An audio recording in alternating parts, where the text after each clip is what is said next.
네, 안녕하세요. 매일 아침 빠르게 만나는 미국 주식과 테슬라 소식가 트라운TV입니다. 트라운TV가 다시 돌아왔습니다. 다시 찾아주신 애청자 여러분께 감사의 말씀을 드리겠고요. 잘 쉬다 돌아왔습니다. 제가 잠시 쉬는 동안 테슬라 주가가 잘 올랐는데요. 테슬라 주가가 오르기 전에 하반기에는 분명히 좋은 모습이 있을 것이다 라고 누차 강조를 해드려왔어요. 그러한 모습이 계속해서 나오고 있는데요. 일론 머스크가 좋아하는 숫자죠. 420불에 테슬라가 안착을 하고 있습니다. 자, 거기에 더불어서 미 연준은 9개월 만에 다시 한번 기준금리 인하에 돌입을 했어요. 이런 상황 속에서 테슬라는 호기를 맞이했을까요? 일론 머스크가 테슬라에 초집중하는 모습이 관찰되고 있습니다. 오늘도 인사이트가 득한 소식들이 많으니까 시간 시기 앞서 구독과 좋아요 알람 설정 꼭 눌러주시기 바라겠습니다. 제가 정확히 9월 9일부터 방송을 쉬었는데요.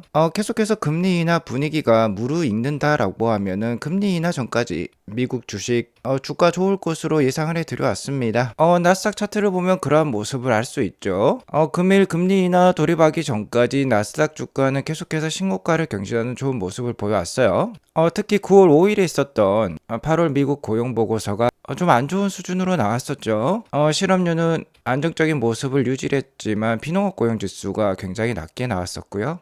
그 다음 주에 있었던 제가 잠시 자리를 비웠던 9월 두 번째 주에 8월 PPI 지수와 CPI 지수, 물가 지수 발표가 있었는데 자, 이거 역시 생각보다 낮게 나왔습니다. 생산자 물가지수 역시 예측치를 큰 폭으로 하회를 했었고요. 생산자 물가지수보다 중요하다고 볼 수 있는 CPI, 즉 소비자 물가지수 역시 예측치에 준하는 수준이 나왔었어요. 자, 그러면서 9월 17일 한국 시간 9월 18일 새벽에 있을 FOMC 회의에서는 금리 인하 확률이 100%대가 유지되어 왔었습니다. 계속해서 이렇게 높은 금리 인하 확률이 유지가 되자 S&P 500과 나스닥 지수는 지속 신고가를 경신을 했었는데요. 자, 아무래도 소문에 사서 뉴스에 팔자라는 증시 격언이 있죠. 금리 인하가 확정이 되자 일단 시장은 흔들리는 모습을 보였습니다. 자, 금리 인하 발표가 있었던 수요일장 중반쯤에 주가가 이렇게 빠지는 모습이 나오고 있죠. 자, 하지만 그렇게 주가가 크게 빠진 거 아니에요. S&P 500이 0.1%밖에 빠지지 않았습니다. 아직까지 미국 증시는 좀 살아있다라는 것을 느낄 수가 있었고요. 일단 이번 FOMC는 저 개인적으로는 시장에 우호적이었다라고 생각을 하고 있어요. 일단 미국 기준금리 4.5%에서 4.25%로 0.25%포인트 낮아졌습니다. 스몰 스텝, 베이비 스텝이라고도 불리우는 퍼센트지죠. 이번 금리 인하는 트럼프 대통령 취임 이후 첫 금리 인하라는데 그 의미가 있다라고 볼 수 있겠어요. 작년 2024년 9월 달에 연속 3차례 금리 인하가 있었는데요. 그 이후에 작년 12월부터 5번 연속 FOMC 회의 때마다 금리는 동결이 되어 왔었습니다. 작년 금리 인하 이후 9개월 만에 인하라고 볼 수 있겠고요. 중요한 점은 연내 많으면 2차례까지도 추가 인하가 될 수 있다라는 점이 시장의 우호적이라고 볼 수 있겠어요. 파월 연준의장은 기자회견에서 금리 인하 이유에 대해서 올해 상반기에 경제 활동의 성장이 완화됐다. 즉 고용 증가세의 둔화가 있었다라고 얘기를 하고 있고요. 실업률도 소폭 상승했다라고 얘기를 하고 있어요. 선제적인 리스크 관리를 위한 금리 인하로 볼 수 있다라고 얘기를 하고 있습니다. 리스크라고 하면 역시나 고용 부분이 되겠죠. 자, 혹자는 최근 비농업 고용 지수가 굉장히 참혹했었죠. 그렇기 때문에 0.5%, 즉 B컷의 금리 인하도 예상을 했었는데요. B컷은 하지 않았습니다. B컷이 아닌 스몰 스텝의 인하만 한 이유는요. 여전히 인플레이션이 높기 때문이라고 해요. 자, 아직까지 연준이 가장 중요하게 생각하는 이 코어 PCE 지수, 이 근원 인플레이션이 3%대 초반을 유지를 하고 있습니다. 연준의 목표는 최대 고용과 함께 2%대 물가 목표를 가져가는 건데요. 아직까지 코어 PCE가 3%대 초반을 유지하고 있기 때문에 0.5%가 아니라 0.25%만 인하를 했다라고 합니다. 자, 이렇게 되면서 한미 간 금리 차는 기존 2%에서 1.75%로 좁혀졌어요. 우리나라 기준금리는 지금 2.5%대를 연속 3차례 유지를 하고 있죠. 이런 상황 속에서 미국은 4.25%로 내려왔습니다. 자, 그리고 이러한 기준금리 격차는 더욱더 좁혀질 것 같아요.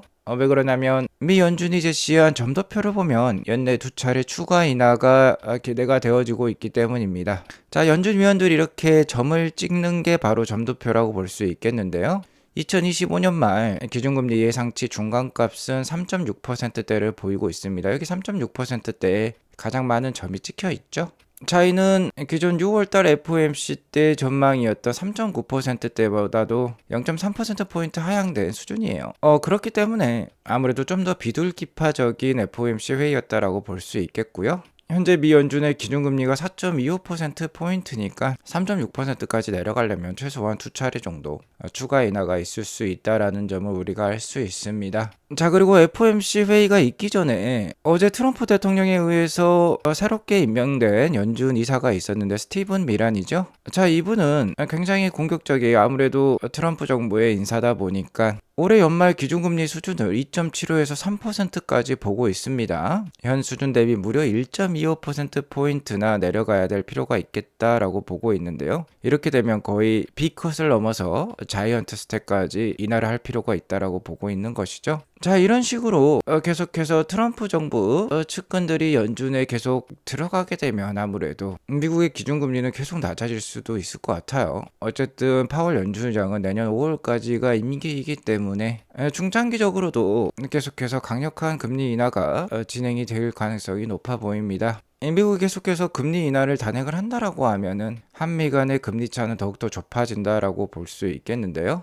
그렇게 되면 아무래도 원화 가치가 상승을 하겠죠. 원화 가치의 상승은 코스피 지수에도 긍정적인 영향을 줄 수가 있어요. 최근에도 외국인들이 코스피 지수를 굉장히 많이 매수를 하고 있는 것으로 파악이 되었는데 한국의 기준금리가 유지를 한 채 미국이 계속해서 기준금리를 떨어뜨린다라고 하면은 우리나라 증시에도 계속해서 좋은 기회가 될 수 있을 것 같습니다. 투자에 참고하시기 바라겠고요. 돈의 속성이라는 책의 저자이자 4천억 원이 넘는 자산을 만든 김승호 회장님에 따르면 자산의 가치 증가는 금리 변동이 아니라 세상을 바꾸는 흐름 속에 있다라고 합니다. 자, 그러니까 이러한 금리 인하에 일희일비할 필요는 없는 거예요. 일단 연준이 예상하는 코어 PC 지수 역시 올해는 3.1%지만 내년과 내후년에는 2%대에 수렴할 것으로 예상을 하고 있는데요. 자, 어쨌든 금리 인하는 주식 투자자들에게 있어서 나쁠 것은 없어 보이고요.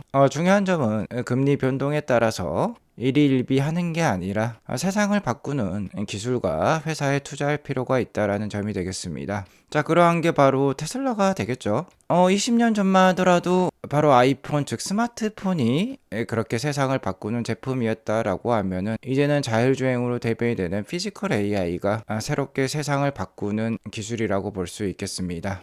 자, 그러한 점에서 최근 피지컬 AI 주식들의 상승이 일어나고 있어요. 손바뀜이 일어나고 있는 듯한 모습인데요.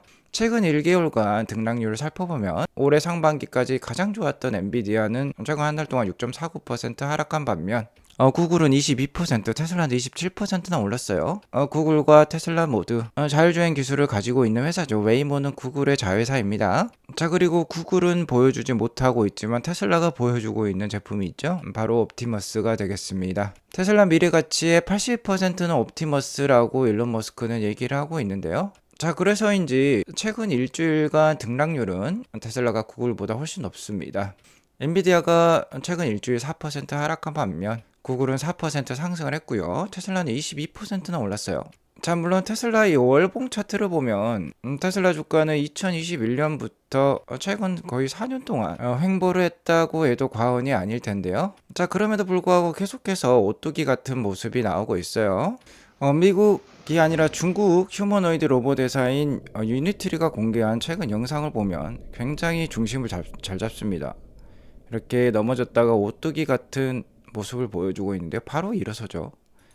자, 여기서 바로 일어섭니다. 이런 식으로 넘어주더라도 테슬라 주가도 이러한 모습을 보이고 있다라고 볼 수 있겠는데요. 어쨌든 일론 머스크는 이 영상에 대해서 이 테슬라의 옵티머스는 이 유니트리의 휴머노이드 로봇보다 무게가 2배나 더 나가고요. 쓰러뜨리기가 거의 불가능하다라고 얘기를 하고 있어요.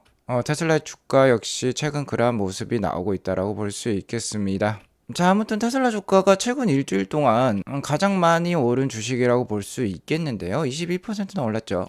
그에 대한 강력한 이유는 역시나 일론 머스크가 자사주 매수를 했기 때문입니다. 많이들 알고 계시겠지만 약 10억 달러, 즉 우리 돈 1조 4천억 원 정도 테슬라 주식을 매수를 했는데요. 매수 가격이 평균 370불에서 400불 사이를 보이고 있어요. 다소 높은 가격이라고 생각할 수 있겠지만 일론 머스크는 회사의 미래에 대한 자신감을 최근 주식 매수로 보여주고 있다라고 볼 수 있겠습니다.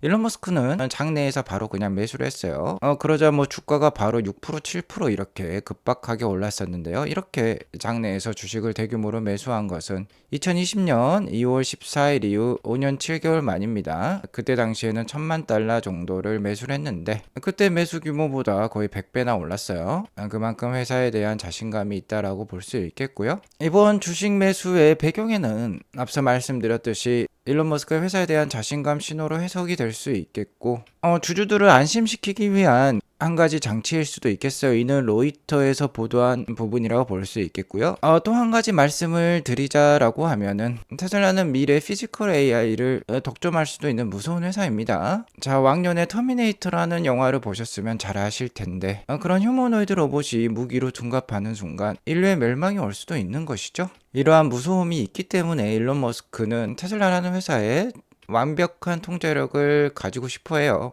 지난 2022년에 트위터를 인수하면서 일론 머스크의 테슬라 주식 보유 비중은 23%에서 13%로 줄었습니다. 자, 이러면서 테슬라에서 입지가 약화되었다라고 볼 수 있겠는데, 자, 온전히 테슬라를 컨트롤하려면 25%의 지분이 필요하다라고 일론 머스크는 얘기를 하고 있어요. 자, 이번 10억 불 매수를 통해서 일론 머스크의 현재 지분 상황은 12.8% 정도가 되었습니다. 자, 그러면 추가적으로 약 12.2%를 편입을 해야만 25%의 지분을 가져갈 수 있겠죠. 자, 이 점은 제가 최근에 알려드린 일론 머스크 CEO 신규 보상안에 잘 나와 있습니다. 일론 머스크가 테슬라 시가총액을 8.5조 달러, 즉 지금보다 거의 8배 정도 주가를 상승을 시키면요, 추가적으로 12%의 주식을 CEO 보상안으로서 가져갈 수 있습니다. 이 12%가 더해지면 거의 25%에 달한다라고 볼 수 있겠죠. 자, 그렇기 때문에 계속해서 일론 머스크는 테슬라에 헌신하고요, 테슬라 주식 매수도 단행을 할 것 같아요. 자, 그리고 무엇보다도 고무적인 점은 테슬라 주식 매수와 함께 일론 머스크가 테슬라에 굉장히 헌신을 하고 있다라는 점이 되겠습니다.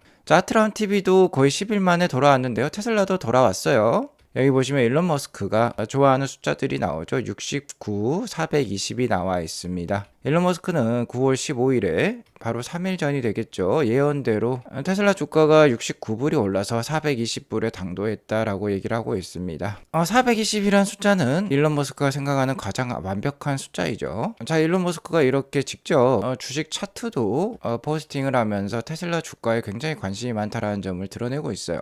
주가에 대해서도 언급을 하고 주식도 샀죠. 그리고 여기 보시면 데디스 홈이라는 표현이 있는데 여기서 데디는 바로 일론 머스크를 뜻하는데 일론 머스크가 집에 돌아왔다라는 뜻이 되겠습니다. 자, 여기서 홈은 테슬라를 뜻해요. 자, 이러자 일론 머스크가 다시 한번 자신의 심정을 밝히고 있습니다. Daddy is very much home. 나는 완벽히 집에 있다라고 얘기를 하고 있는데요. 자, 이 홈이 테슬라라고 말씀을 드렸죠. 테슬라에 굉장히 헌신하고 있다라는 뜻이 되겠습니다. 자, 여기 장문에 글이 있는데 뭔가 자신의 자식에게 얘기하는 듯한 편지와 같은 글이지만 그런 글이 아니에요. 이 글은 테슬라 투자자들에게 바치는 글이라고 보시면 되겠습니다. 자, 주식 방금 샀었죠? 자, 거기에 더불어서 이 글을 직역을 하자면 이러한 뜻이 되겠습니다. 옵티머스 버전 3가 연말에 나올 예정인데 이 옵티머스 팀과 밤샘 근무를 했다라고 합니다. 옵티머스 엔지니어링 팀은 아무래도 샌프란시스코 주변의 프리몬트 공장에 있겠죠. 자, 여기에서 자신의 비행기를 타고 밤새 근무를 마친 뒤 자면서 비행기 안에서 자면서 오스틴으로 이동을 했어요. 새벽 5시에 도착을 했다라고 합니다. 좀 더 잠을 잤겠죠. 그리고 자신의 아이들과 점심을 먹고 토요일에도 일을 하고 있는 모습이 나오고 있어요. 자, 그리고 월요일에는 최대 12시간 동안 회의를 할 예정이 있고 테슬라에서요. 특히 AI, 자율주행 옵티머스 생산 계획 등 테슬라에 지금 초점을 맞추고 있는 모습이 나오고 있습니다. 테슬라의 올인 중에 있어요. 그렇기 때문에 안심하고 테슬라 투자를 이어갈 수 있을 것 같고요. 자, 물론 불안한 점은 있습니다. 테슬라 주식이 다시 한번 급등하는 모습이 나오면서 420불대까지 오르면서 주가와 테슬라의 펀더멘털이라고 할 수 있는 EPS 간의 괴리가 다시 한번 벌어졌어요. 작년 12월 달에 488불까지 오르면서 그 이후에 이렇게 수직 낙하하는 모습이 나왔었죠. EPS와 이렇게 벌어지자 주가가 이 갭을 메우는 듯한 모습이 나왔으면 다시 한번 갭을 벌리고 있죠. 일단은 이러한 모습은 10월 2일까지는 유지가 될 수 있습니다. 10월 2일에 테슬라 올해 하반기 주가의 단기 분수령이 될 테슬라 3분기 인도량 발표가 나올 예정에 있는데요. 50만 대를 넘길 가능성이 굉장히 높게 점쳐지고 있는데 만약 50만 대를 넘기지 못하면 주가가 좀 흘러내리는 모습이 나올 수도 있겠죠. 자, 어쨌든 이는 다 단기적인 분석일 뿐입니다. 그리고 테슬라 주가는 굉장히 급등락이 심하기 때문에 롤러코스터와 같은 주가에 최대한 당황하지 마시고 장기 투자 마인드를 유지하시는 게 중요하다고 볼 수 있겠고요. 자, 중요한 점은 이 옵티머스가 100만 대, 1000만 대 뭐 이렇게 보급이 될 때까지 투자를 하는 점이 되겠어요. 옵티머스 미용사가 나올 때까지 투자를 유지할 수 있다라고 하면 정말 큰 자산을 만들어낼 수 있을 것입니다. 좀 전에 김승호 회장님이 얘기를 한 것처럼 금리 변화에 일희일비하지 말고 역시나 새로운 기술이 최대한 우리 생활에 침투할 때까지 투자를 이어가실 필요가 있겠어요.